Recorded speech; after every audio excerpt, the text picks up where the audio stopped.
Ողջույն հանաբազորի հացի սիրելի ընտանիք, թող Քրիստոսի սերը եւ խաղաղությունը բոլորիս հետ լան այս օրհնյալ առավոտում։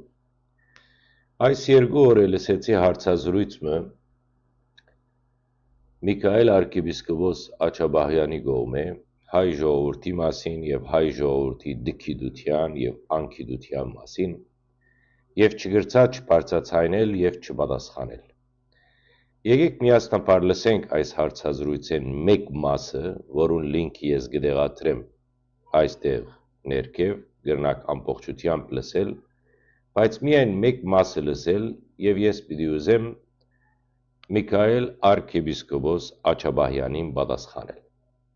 Նախ մեր ժողովուրդը պետք է ընդունի իր հոգևոր տգիտության մագարտակը, ինքը պետք է ընդունի, որ ինքը հոգևոր տգիտ է։ Ինքը դա չի ընդունում։ Ինքը ընդունում է, որ ինքը իբրև առաջին քրիստոնյա ազգ լավագույն քրիստոնյան է։ Հիմա մի բանի մասին կարող եմ ասել, որը ոչ ոք չի նկատել, որովհետև ոչ մեկի աչքի դիմաստով պրոֆեսիոնալ չի, բայց ես նկատել եմ օրինակ Հռոմի պապի թաղման արարողությանը մեր խայտարակությունը նախագահի ներկայության պահով։ Նախագահին դրել էին առաջին շարքում, պատիվ էին արել, որովհետև առաջի դեմքն է, ինքն է առաջի դեմքը այս պետության, ոչ թե վարչապետ։ Ոչ ոք ավելի լավ չի հասկանում արարողակարգը, որքան Վատիկանը։ Վատիկանից սկանչելի արարողակարգ ունեցող երկիր չկա, գոյություն չունի։ Բայց այնտեղ պատարակի ժամանակ հասկան։ Եվ մեծ մասը բնականաբար քրիստոնյա երկրների նախագահներ էին։ Եվ պատարակի ժամանակ մի տեղ կա, որտեղ կոչվում է խաղաղության համբույր։ Ողջույն դուք միմյանց, ի համբույր սրբության։ Եվ այդ ժամանակ բոլորը մեկի մյուսին ողջունում են։ Ուրեմն երբ որ հասավ այդ ողջունի պահը, բոլորը մեկի մյուսին ողջունեցին, միակ անտեղյակ չգիտի թե ինչ է տեղի ունենում մարդը, եթե նայեք, գնացեք նայեք, տեսեք, միակ անտեղյակ մարդը, թե ինչ է կատարվում, Հայաստանի Հանրապետության առաջին քրիստոնյա երկրի նախագահն էր։ Եվ երբ իր կողքի կանգնածը շուր եկավ, որպեսի ողջունի Հայաստանի Հանրապետության, ինքը չհասկացավ ինչ է կատարվում, ինչու համար ինքը ողջունի։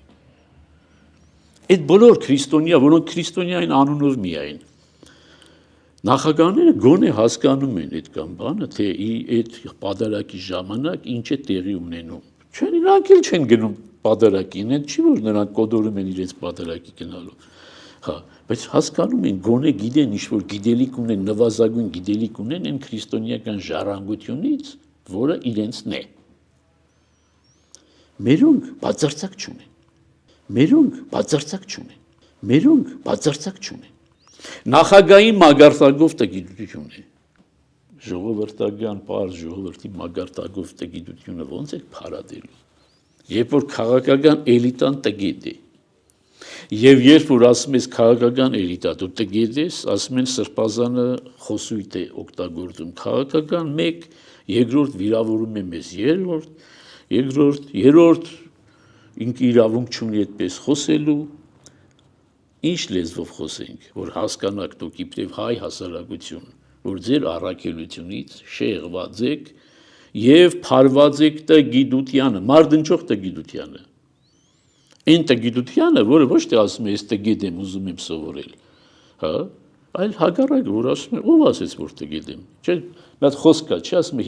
հիմարին ինչքան ուզում ես բացատրի, ինքը ամեն ինչ գիտի։ Բայց կարելի է այդ առաջին քրիստոնյա երկրի ղեկավարը այդ աստիճան լինի անտեղյակ։ Գնացեք դիտեք կադրերը։ Գոնե մի անգամ սրբազանի աչքերով, պրոֆեսիոնալ աչքերով։ Տնաշեն դաշնամուր նվագել գիտես, գիտի չէ դաշնամուր։ Դաշնամուր նվագել գիտես։ Այդ դժվար է։ Եկեղեցական որոշակի նվազագույն, քրիստոնեական նվազագույն գիտելիքներ ունենալ։ Չհավատալով, մի հավատա, չես սուղում հավատալ, մի հավատա։ Քրիստոս չի հարություն արել, լավ չի հարություն, Աստված չկա, օքեյ, Աստված չկա քեզ համար։ Բայց գոնե իմացի։ Դու սահմանում ես այս բարձր նշածողը, ման ես գալիս շրիշակի մագարտակին։ Չես կարող։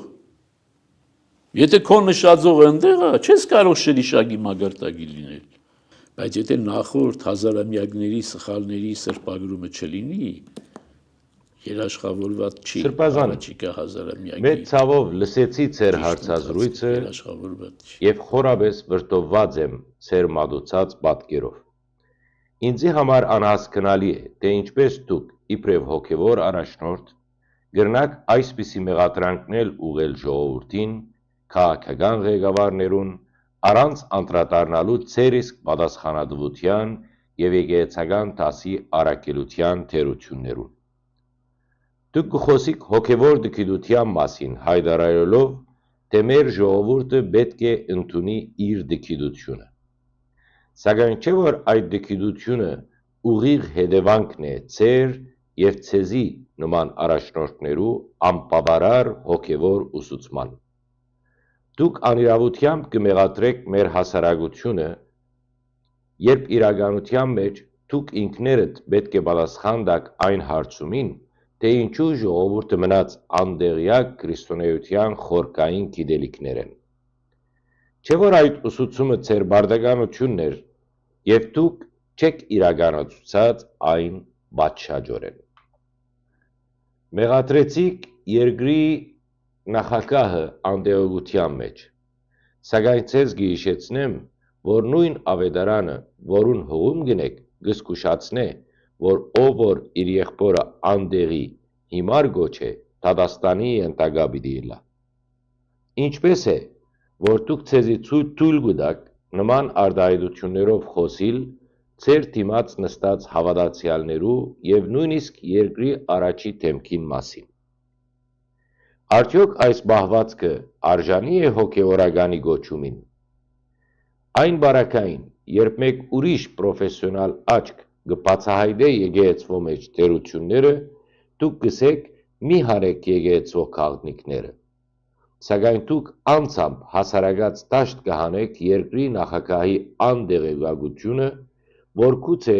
ոչ ոք չէր նկատած, եւ կդարածեք այն հանրային խայտարակություն ստեղծելով։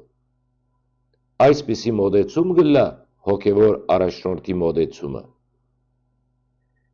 Երբ կմեղադրեք, պետք է պատրաստ ըլլաք ինքներդ ալ այդ չափանիշներով դատվելու։ Դուք կսեք. նախագահը տաշնամուր կնվագե, բայց բարձ արարողակարգ չի գիտեր։ Իսկ ձեր շարքերու մեջ սրբազան հոգևորական կան, որոնք ոչ թե տաշնամուր կնվագեն, այլ երգեր կգրեն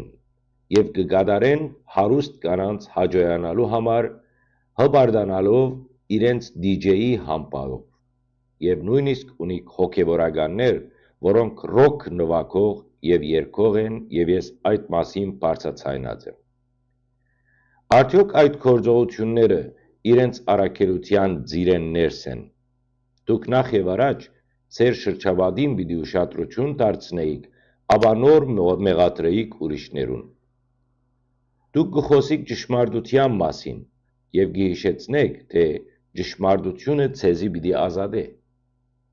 Բայց ինչպես պիտի ազատվինք, երբ դուք ինքներդ չունիք այդ ճշմարտության մաքուր գիտելիքը։ Ավետարանը գարտալու փորձ ունող հավատացյալը կմեղադրվի աղանդավոր ըլլալու մեջ, որովհետև ինքնուրույն չպետք է հասկնա։ Իսկ դուք այդ մաքուր գիտելիքը չեք փոխանցեր, որովհետև դուք ձեր հոգևոր մենաշնորհը բահած եք ձեր ցերքին եւ ժողովուրդը կզրկեք ճշմարտութենեն։ Իսկ ինչ կվերապերի ձեր նշածողին, դուք կսեք, որ ժողովուրդը շիշագի մագարտագին կգտնվի։ Բայց եթե եկեղեցական դասը իր կյանքով ու գործով կգտնվի շիշագի մագարտագին, ինչպես ժողովուրդը պիտի բարձրանա։ Դուք ասիք, որ մենք պետք է հերվեն սկսենք ծրագիրներ մշակել, բայց հոգևոր ոլորտի մեջ ալ նույնն է բարական։ Պետք է սկսենք եկեղեցվո ներսեն։ Մենք 21-րդ դարուն գաբրինք սրբազան, եւ նոր մարտահրավերներ կան, որոնց մեր եկեղեցին պատասխան չունի, որովհետև գարչած է հնացած եւ երկարաշունչ ավայտուտներ է։ Մեր ժողովուրդը գուզե ժամանակագից մոտեցումներ, իսկ դուք գարչած եք անցյալեն եւ այսօր չի կործեր։ Դուք կմեղադրեք նախագահը կառավարությունը, քաղաքական վերնախավը, սակայն երբ հայոց հայրաբեդեն հայրական ու հոգևոր խոսք կսպասե ժողովուրդը, գլսենք լրություն։ Դուք ուրիշին աչքին շյուղը կտեսնեք, սակայն ձեր աչքին քերանը չեք տեսներ։ Սրբազան, ժողովուրդը հոգևոր գիտելիքի ծարավ ունի, եւ ձեր բարդականությունն է այդ ծարավը հագեցնել եւ ոչ թե հեգնել եւ վիրավորել։ Առաջին քրիստոնյա ժողովուրդը առաջնորդության գարիք ունի, ոչ թե մեղադրանքներու։ Ժամանակն է ընդունելու ձեր պատասխանատվությունը եւ վերադառնալու ձեր իսկ առաքելության ծիրեն ներս։ Այսքան այսօր ուզեցի ցեզի հետ կիսեմ սիրելիներ եւ այդ կանը ուզեցի փոխանցել Միքայել arczepiskopos Աչաբահյանին, որբեսի չմեղադրե ժողովուրդը դքիդության մեջ։ Մնացեք սիրով, մնացեք խաղաղությամբ, մինչ վաղը հանդիպելու հույսով կողջունեմ ձեզ բոլորդ։